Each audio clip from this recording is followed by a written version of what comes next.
Chapter 11 of No Clue. This LibriVox is in the public domain. Recording by Roger Moline. No Clue by James Hay. Chapter 11. Motives Revealed. She let go his hand, and, still leaning toward him, waited for him to speak.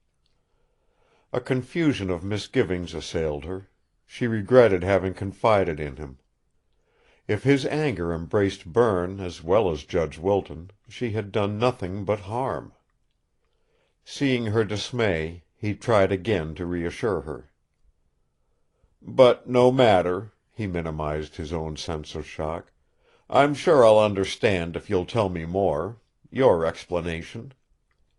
Obviously, the only inference he could draw from her story, as she had told it, was that Webster had killed the woman, and, found bending over her body, had sprung forward to silence the man who had discovered him. Nevertheless, it was equally evident that she was sincere in attributing to Webster a different motive for preventing the judge's outcry. Consideration of that persuaded Hastings that she could give him facts which would change the whole aspect of the crime. Her hesitance now made him uneasy. He recognized the necessity of increasing her reliance upon him. If she told him only a part of what she knew, he would be scarcely in a better position than before. "Naturally," he added, "you can throw light on the whole incident, light by which I must be guided to a great degree." "If Berne were not ill," she responded to that, "I wouldn't tell. It's because he's lying up there, his lips closed, unable to keep a lookout for developments, at the mercy of what the sheriff may do or say. That's why I feel so dreadfully the need of help, Mr. Hastings." She slid back in her chair, moving farther from him, as if his kindly gaze disconcerted her. "If he hadn't suffered this collapse, I should have left the matter to him, I think. But now I can't." She straightened again, her chin up, the signal with her of final decision. "He acted on his impulsive desire to prevent my being shocked by that discovery, that horror out there on the lawn. Things had happened to convince him that such a thing, shouted through the night, would be a terrific blow to me. I'm sure that was the only idea he had when he put his hand over Judge Wilton's mouth." "I can believe that," he said. "Tell me why you believe it." "Oh," she protested, hands clenched on her knees, "if it affected only him and me!" Her suspicion of her father recurred to him. It was, he thought, back of the terror he saw in her eyes now. "But it does affect only him and me, after all," she continued fiercely, as much to strengthen herself in what she wanted to believe as to force him to that belief. "Let me tell you the whole affair, from beginning to end." She proceeded in a low tone, the words slower, as if she labored for precision and clarity. "I must go back to Friday, the night before last. It seems months ago. I had heard that Berne had become involved in some sort of relationship with his stenographer, that she had been dismissed from his office, and refused to accept the dismissal as final. I mean, of course, I heard she was in love with him, and he'd been in love with her, or should have been. It was told me by a friend of mine in Washington, Lucy Carnley. It seems another stenographer overheard the conversation between Berne and Miss Brace. It got out that way. It was very circumstantial. I couldn't help believing it, some of it. Lucy wouldn't have brought me idle gossip, I thought." She drew in her underlip, to hide its momentary tremor, and shook her head from side to side once. "All that, Mr. Hastings, came up as a matter of course, when Berne reached here evening before last for the week end. I'd just heard it that day. He denied it, said there had been nothing remotely resembling a love affair. He was indignant, and very hurt. He said she had misconstrued some of his kindnesses to her. He couldn't explain how she had misconstrued them. At any rate, the result was that I broke our engagement. I—" "Friday night!" Hastings exclaimed involuntarily. He grasped on the instant how grossly Webster, by withholding all this, had deceived him, left him in the dark. "Yes. And I told Father about it." She hurried her words here, the effect of her manner being the impression that she hoped this fact would not bulk too large in the detective's thoughts. "The three of us had a talk about it Friday night. Father's wonderfully fond of Berne, and tried to persuade me I was foolishly ruining my life. I refused to change my mind. When I went upstairs, they stayed a long time in the library, talking. I think they decided the best thing for Berne was to stay on here, through yesterday and today, in the hope that he and Father might change my mind. Father tried to, yesterday morning. He was awfully upset. That's one reason he's so worn out and sick today. I love my father so, Mr. Hastings." She held her lips tight shut a moment, a sob struggling in her throat. "But my distress, my own hurt pride—" "What did your father say about Mildred Brace?" Hastings asked, when she did not finish that sentence. She looked at him, again with widened eyes, a startled air, putting both her hands to her throat. "There!" she said, voice falling to a whimper. Then, turning her face half from him, she whispered so low that he heard her with difficulty: "I wish I were dead."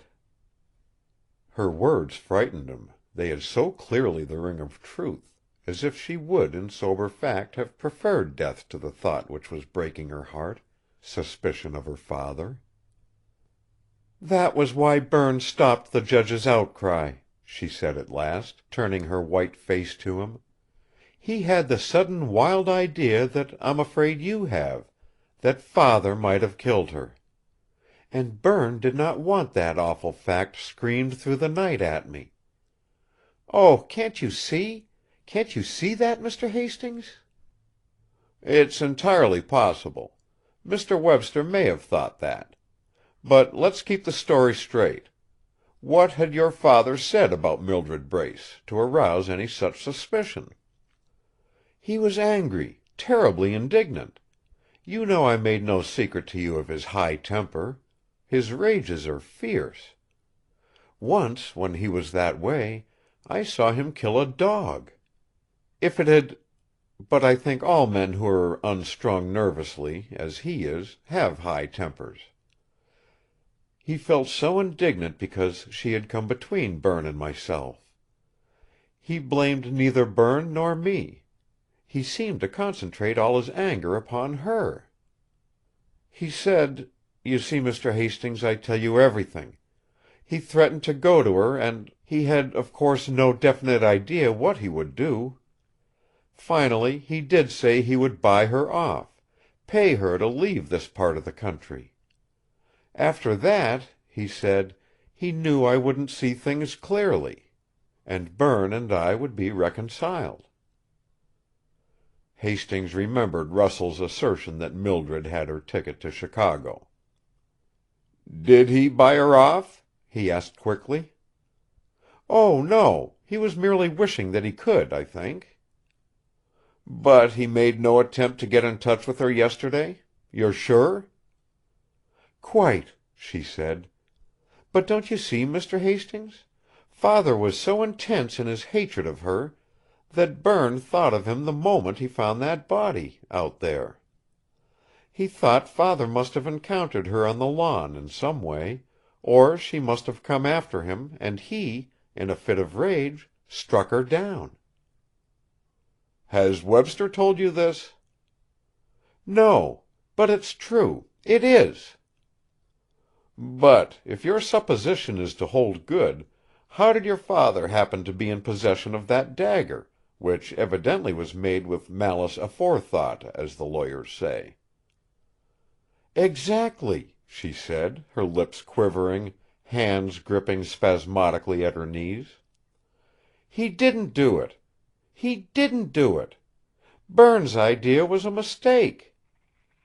"Who then?" he pressed her, realizing now that she was so unstrung she would give him her thoughts unguarded. "Why, that man Russell," she said, her voice so low and the words so slow that he thought her at the limit of her endurance. "But I've said all this to show you why Berne put his hand over the judge's mouth. I want to make it very clear that he feared Father—think of it, Mr. Hastings—had killed her.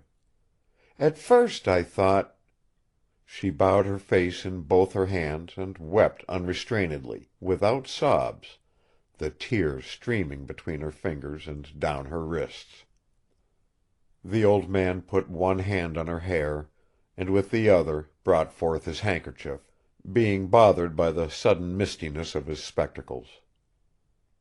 "A brave girl," he said, his own voice insecure. "What a woman! I know what you mean. At first you feared your father might have been concerned in the murder. I saw it in your eyes last night. You had the same thought that young Webster had. Rather, that you say he had." Her weeping ceased as suddenly as it had begun. She looked at him through tears. "And I've only injured Berne in your eyes, I think irreparably. This morning I thought you heard me when I asked him not to let it be known that our engagement was broken. Don't you remember? You were on the porch as we came around the corner." For the first time since its utterance, he recalled her statement then. "We'll have to leave it as it was," and Webster's significant rejoinder. He despised his own stupidity. Had he magnified Webster's desire to keep that promise into guilty knowledge of the crime itself? And had not the mistake driven him into false and valueless interpretations of his entire interview with Webster?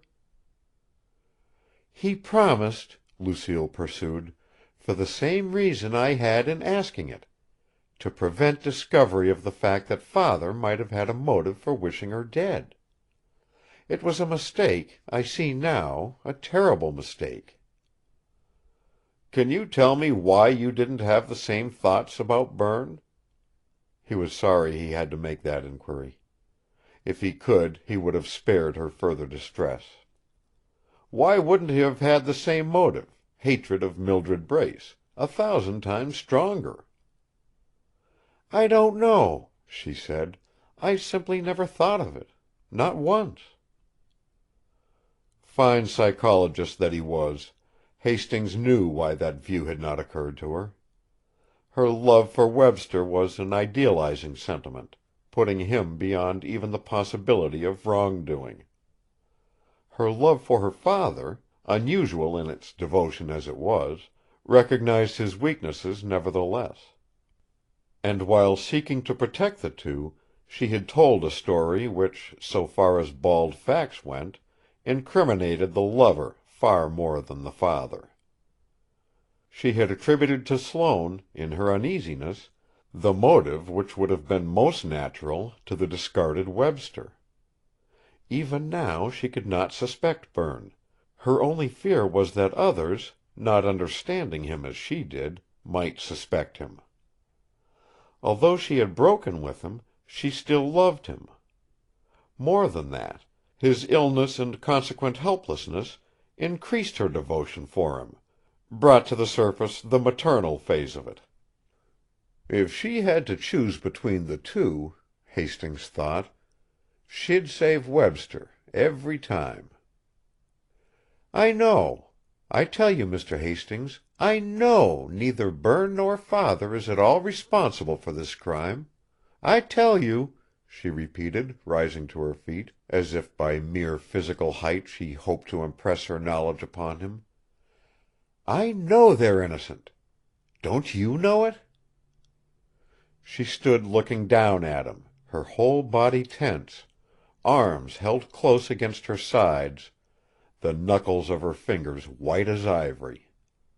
Her eyes now were dry, and brilliant. He evaded the flat statement to which she pressed him. "But your knowledge, Miss Sloane, and what we must prove," he said, also standing, "are two different things just now. The authorities will demand proofs." "I know. That's why I've told you these things." Somehow her manner reproached him. "You said you had to have them in order to handle this situation properly. Now that you know them, I'm sure you'll feel safe in devoting all your time to proving Russell's guilt." She moved her head forward, to study him more closely. "You know he's guilty, don't you?" "I'm certain Mrs. Brace figured in her daughter's murder," he said. "She was concerned in it somehow. If that's true, and if your father approached neither her nor her daughter yesterday, it does seem highly possible that Russell's guilty." He turned from her and stood at the window, his back to her a few long moments. When he faced her again, he looked old. "But the facts. If we could only break down Russell's alibi." "Oh," she whispered, in new alarm. "I'd forgotten that." All the tenseness went out of her limbs.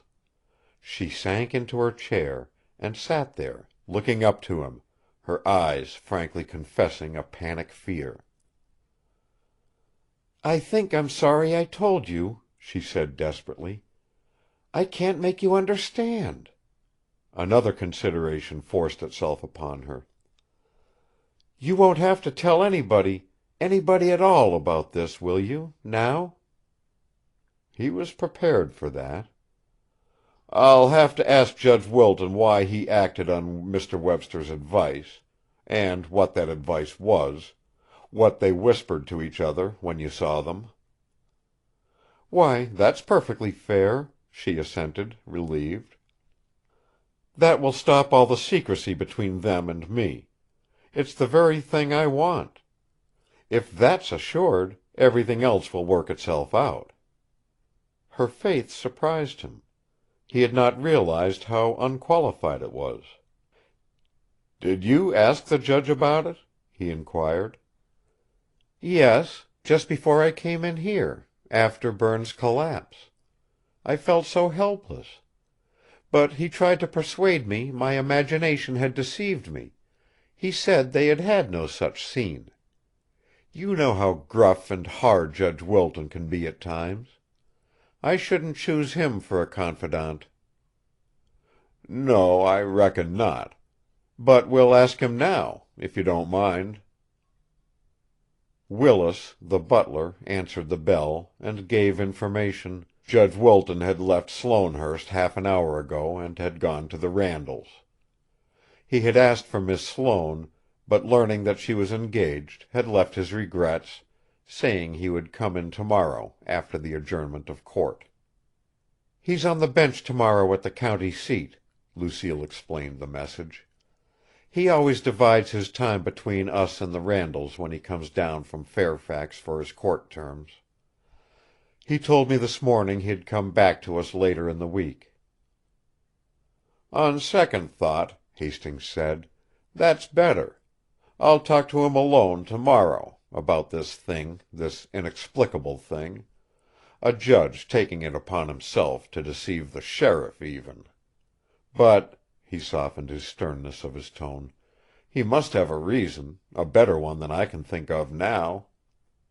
He smiled. "And I'll report to you when he's told me." "I'm glad it's tomorrow," she said wearily. I'm tired out."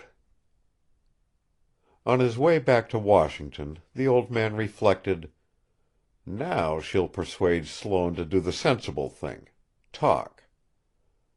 Then, to bolster that hope, he added a stern truth. "He's got to. He can't gag himself with a pretended illness forever."